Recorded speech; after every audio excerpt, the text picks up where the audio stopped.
j'aimerais dire une chose, Sarah, c'est que quand Dieu nous parle, la vie ne s'arrête pas.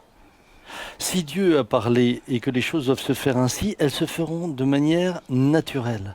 Mais ce n'est pas vous d'attendre qu'une personne âgée vienne vous demander en mariage, sans quoi vous pourriez vous bloquer sur une parole qui n'est pas forcément toujours une révélation.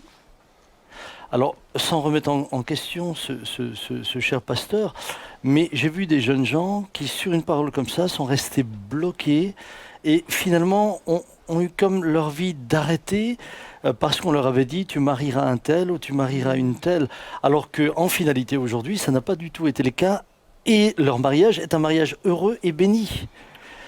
Lorsque j'ai reçu, c'est pour cela que ce matin j'ai quand même précisé que mon but n'était pas d'expliquer aussi la parole prophétique, comment cela fonctionne, comment tout gérer. Il y a le fait de discerner, après il y a le fait de gérer. On m'a donné des paroles prophétiques très précises et j'ai dit Seigneur, voilà, moi je dis oui, mais c'est toi qui dois l'accomplir. À partir de là, j'ai continué à faire jour après jour ce que ma main trouvait à faire. Et aujourd'hui, avec du recul, je me rends compte que ces paroles se sont accomplies. De la même manière, Sarah, ne restez pas bloquée dans votre vie sentimentale. Si le Seigneur permet que vous rencontriez quelqu'un de jeune qui vous aime et que vous aimez, qu'il est au Seigneur, etc., ne restez pas bloqué par cette parole qui pourrait vous priver de celui que Dieu veut vous donner. Oui, et maintenant, si cette parole vient de Dieu, alors de manière naturelle, vous rencontrerez la personne que vous aimerez, même si elle est plus âgée que vous.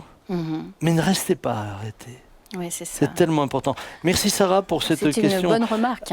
Oui, que j'avais d'ailleurs j'avais noté dans ma prédication. Tu n'as pas eu le temps. Et je n'ai pas eu le temps, comme d'habitude. Si le peuple de Dieu écoutait moins lentement, je pourrais tout dire, mais il me ralentit. Je vais quand même dire lentement. un secret en coulisses.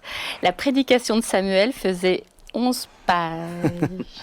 C'est-à-dire que je n'ai dit que la moitié, voilà. C'est ça. Et puis je ne veux pas refaire un sixième message dessus. Donc, un jour peut-être. Moi, je te conseille d'écrire un livre. Oui, oui, avec plaisir.